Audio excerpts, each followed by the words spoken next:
The oddity of working on my own vehicle. This is Mr. Wags, the 2007 328i 6-speed rear-wheel drive sport wagon. This thing is about 1,500 miles overdue for an oil change because I'm a bad person. So today is the day.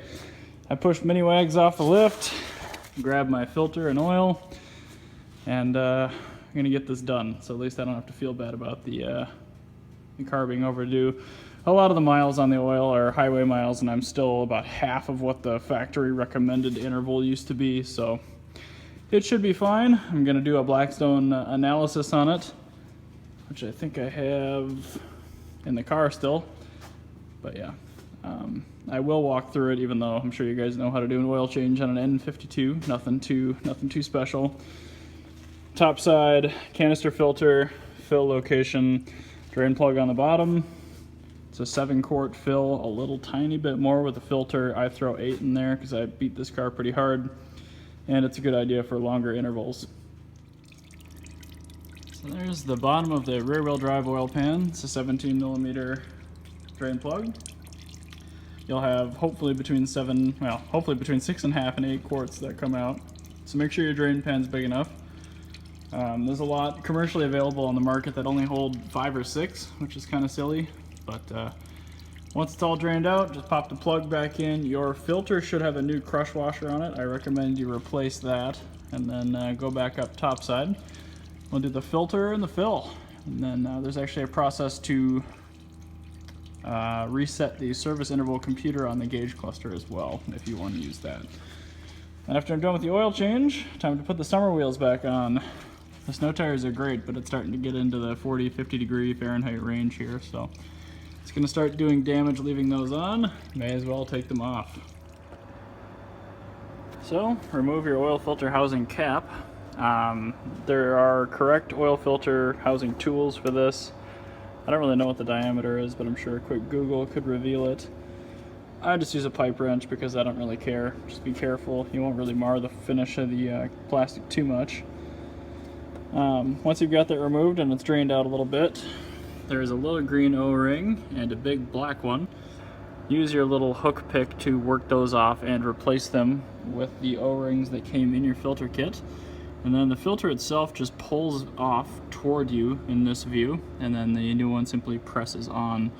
This looks like it was a STP filter, which isn't the best quality. You can see it's starting to shrink a little bit, which means a little bit of oil may be bypassing from time to time. The BMW man filter, which is usually what I use when I have access to it, is very, very strong. So that's what I'll be using. There's the big black overall housing O-ring, and then this little green one sits on the tip there. If you're lazy or short for time, you don't have to replace those every time, but I do recommend at least every other change, especially if you're doing longer intervals. So that's what you should look like all done up with your new filter pressed in place.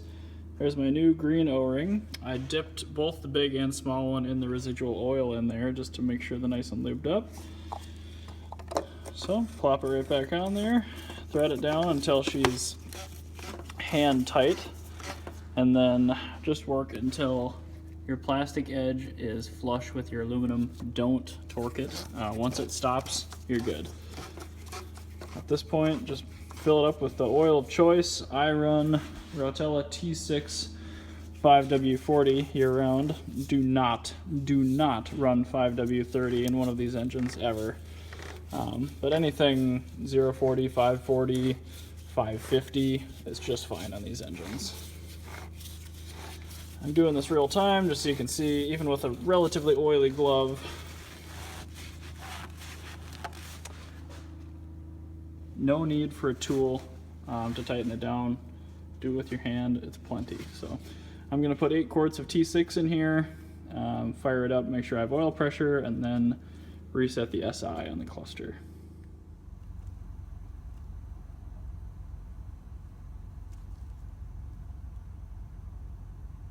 I got in this menu by not pressing the clutch or brake, hitting it till the ignition goes on, waiting for the service thing to disappear, then pressing and holding on the trip odometer reset until you get a red service item in here. Then you can toggle up and down with this. Once you've reached the desired thing, just click the BC once, to hit the reset, and then click and hold until you get the little hourglass rolling.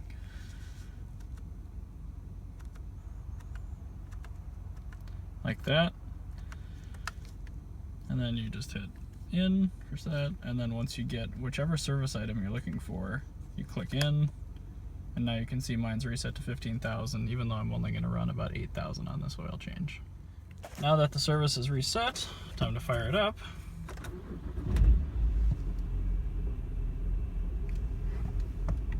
I'm just going to rev it up a hair here.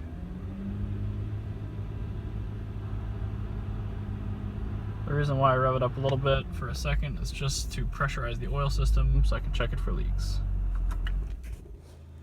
No leaks. She's good. Now, moving on to wheels and tires. Finally. I've been so stressed out not being able to really corner hard or anything crazy with these snow tires, just to try to keep them lasting as long as possible. And they're still looking really good after a season of use, although this car has only been driven a handful of times over the winter, I suppose. Going back to my style, I think these are 219s. They're E90 M3 wheels, and then I've got Pilot Sports and then extra PS91s. Pilot Sports are almost 10 years old now, so I'll probably be replacing those this year with PS91s. Done and done. Time to go downstairs and get the Porsche. So, I'm in the 911. This thing's been sitting since our night at the dyno, where it started eating its own belt. Oh, no, there we go. So, I'm gonna bring it upstairs and see what I can do. I ordered an all-new Continental belt kit with all 3 idlers. And a new belt. So I'm gonna give that a go, and hopefully it stops shredding its belt and we can get this thing back down on the rollers and actually get that final dyno pull with the IPD plenum, which this car now has installed. So we'll see. But I remain hopeful that it's a simple fix. You can hear that little tick, tick, tick, tick. That's the tail on the belt just shredding apart, but that Continental kit right there should mean this thing is good to go. This thing sounds awesome with those new mufflers though.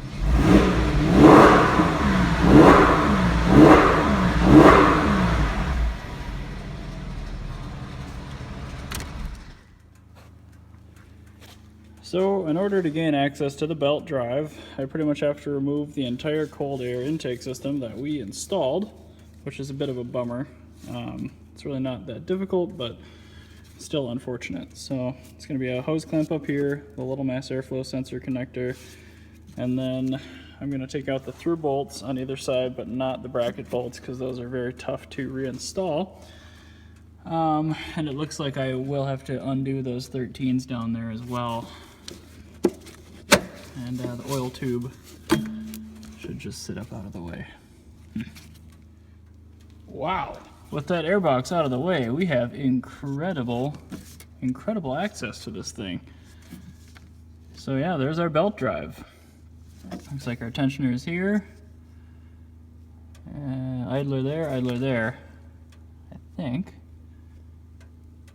We got power steering down there, alternator up here. No, actually power steering's up here. I don't know what that is. Air conditioning. So yeah, here's what we're dealing with. What started happening on the dyno. This backside of the belt is just absolutely getting chewed up. So I don't know why exactly that is. None of our pulleys have any damage. Oh, there it is. There's our issue. A piece of hardware.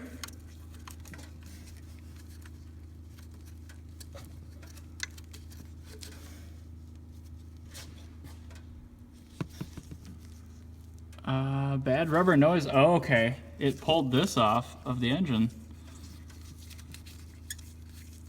Alright, well that explains this. That was our problem. So it might have been okay, but it's a good thing we didn't risk it, even though that would have definitely just pulled right out. That's too bad. That little old isolator failed and dropped right onto the belt. Well, it could have been much, much worse than it was. Didn't even chew up the pulleys, really. I'll probably ask my brother if he wants to go through and do all of the idlers, or if he just wants me to change the belt, which we were going to do anyway. Although I believe he has a GT3 crank pulley upstairs, so maybe I should go grab that and do that anyway. Well, the mystery is solved anyway, and also, yeah, if you need to do any belt work on a 911, that is not an exhaust dropping procedure. This is actually pretty easy to access, so good on you, Porsche, for at least designing this properly. Yeah, we can see our IPD plenum sitting right up on in there. And then I haven't tightened the tip down because I thought I was going to have to take all that off, but there's our Gundo mufflers.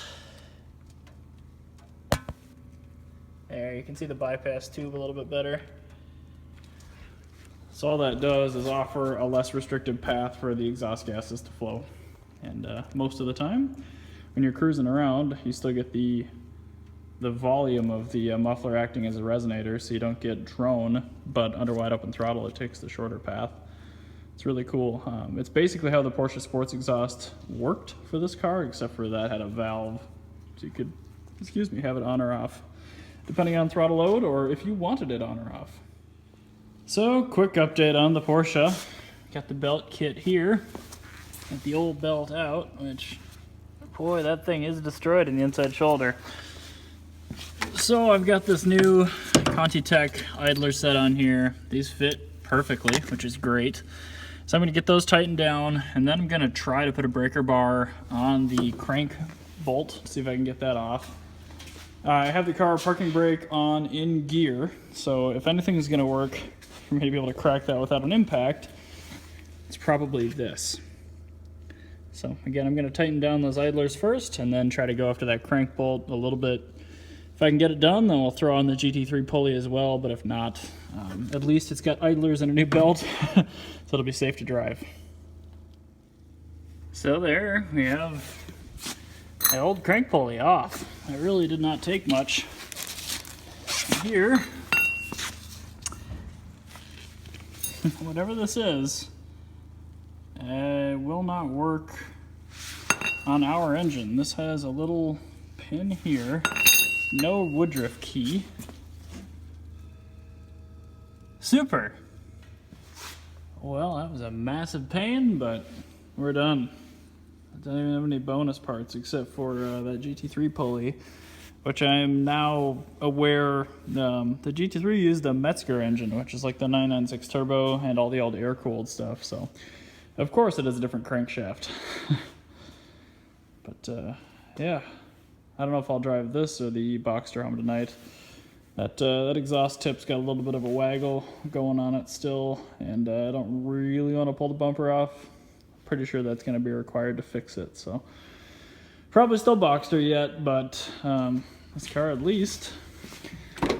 I'll make sure nothing's here and cold start it for you. These fancy bypass mufflers, since they do sound so good.